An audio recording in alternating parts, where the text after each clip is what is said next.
Wow, I got too excited and I dropped some of my coffee. Well, hey friends, can you believe it's Friday again? Oh my gosh, it's so crazy. This morning I woke up so thankful, and I've been having a rough week. But I don't know, I just felt this sense of peace, and I just felt like we needed to talk about something.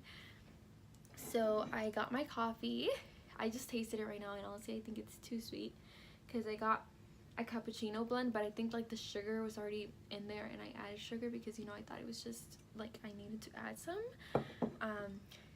But it's okay, I'm still gonna drink it because it's really cold outside and I just feel so warm and like cozy. And let's get started with this video before I keep on rambling. Today I want to talk about mental health, and I just think it's really important. Like, it's so real, and I want to connect this to what we've been talking about for the past weeks. If you know, then that's going to be relationships, and specifically your relationship with God and trusting in Him. So I want to share with you, or I feel like I just had to say this, the Bible, guys, it's real, and it's real stories of real people, of real struggles, and of real works that God has done. It's not just something, like, I feel like sometimes we just look at it as a fantasy, like, oh, this is what we're supposed to go by. No, like, it's actual people that have gone through everything, and if you read it, like, you're gonna find something you can relate to and everything. And specifically I want to talk about David. And now David, he loved God. That man, he was so completely in love with God, and just because of that, that didn't mean that he was perfect. He had lots of faults, and he had a struggle, man, and you can see it through songs. And he writes all of these. Some are happy, some are thankful, and some are just sad, and I just want to share some with you. So if you want to read with me, we're reading in Psalm 88, and we're just going to read a part of it. It says, "O Lord, God of my salvation, I cry out day and night before you. Let my prayer come before you. Incline your ear to my cry. For my soul is full of troubles, and my life draws near to the Sheol. I am counted among those who go down to the pit. I'm a man who has no strength, like one set loose among the dead, like the slain that lie in the grave, like those whom you remember no more, for they are cut off from your hand. You have put me in depths of the pit, in the regions dark and deep. Your wrath lies heavy upon me, and you overwhelm me with all your ways." Now, this is a psalm that David wrote whenever he was just apparently going through a rough time. Like, he is crying out to God, and he's going through a really rough time. And I know a lot of us go through rough times, especially with our emotions. And like, when you have this relationship with God, it does not mean that everything's going to be all unicorns and rainbows. It definitely does not mean that. Happiness is actually an emotion that we feel, and we're never ever always going to be happy. Like, there's times where you're going to be sad, there's times where you're going to be angry, and that's, you know, that's normal. And joy, on the other hand, joy is a fruit of the Spirit. It's something that God promises to us, and it is God-given. And having joy does not mean that you're going to be happy all the time. Joy just means that you are going to prevail through each situation, that when you're sad, you're going to be like, it's okay. Like, you're going to look at the upside of everything, because joy is God-given, and happiness is just an emotion that we feel and we're not going to have all the time. And it's tough, guys. Like, as a believer, I can tell you, because I go through like a lot of like things, and I'm sorry if you can hear something, like, I guess my neighbors are showering or something, and you can hear it loud.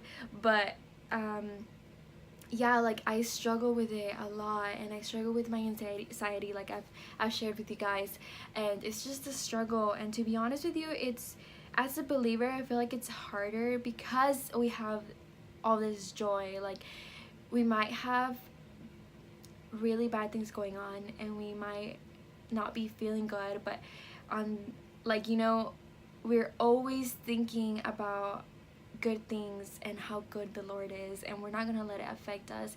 But it does get to a point where, like, you know, late at night you're like, oh my God, this is unbearable, this is crazy. And I get you, I've been there, I am there, and you're not alone. And if we're talking about trusting God in a relationship, then that means trusting Him in all your areas, and one of the areas is with your emotions. You have to trust Him. You have to just give all your problems to Him, because He will take care of them. He loves you, and He won't let you go alone through it. You know, sometimes it's so hard, and we say, God, why do you let me go through this? But honestly, we are not trusting God with situations, and we're not trusting God with our emotions. We're just angry, and we automatically want to deal with it by ourselves. You know, we don't even reach out to people, which is not okay, because God didn't make us to be alone. You know, we have to have friends, and we have to have people that, you know, will help us to go through stuff. And I want to read to you 1 Peter 5:7. It's so short and so simple and so meaningful. It says, cast all your anxieties on Him because He cares for you.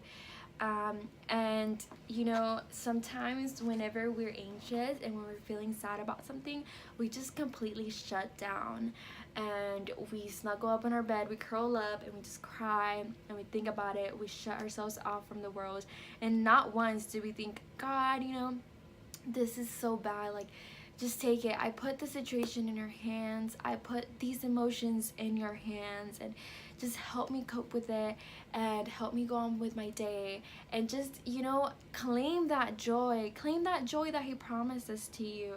It will make everything better.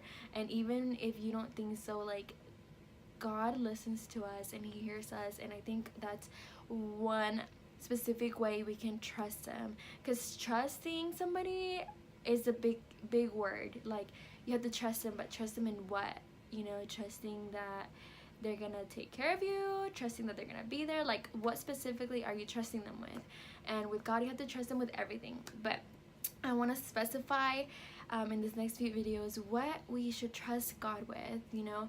And I already spoke about trusting Him with your life, and I just want to reiterate trusting Him with your emotions, because you're not alone. He was the creator, and He has control over whatever you give Him control of. He's not going to control a part of your life that you don't want Him to control. He's not like that. He's a gentleman, and only if you ask Him, He will be there. And so I just you know, challenge you to trust God with your emotions. And I just want to let you guys know that you're not alone. Mental health is real, and it's not something to take lightly. And if you need a prayer, if you have a question, if you want to share something with me, you can always do it. I'll link down, like, my Instagram where you can reach me at, and or comment down below if, you know, other people can see it, and we can all pray for you. And yeah, so I will see you guys in Tuesday's video. Thanks for watching, and I hope you're in bed right now, cuddled up, drinking some coffee, because it's getting cold outside. Woo woo! I'm so happy about it. Have a great day, guys.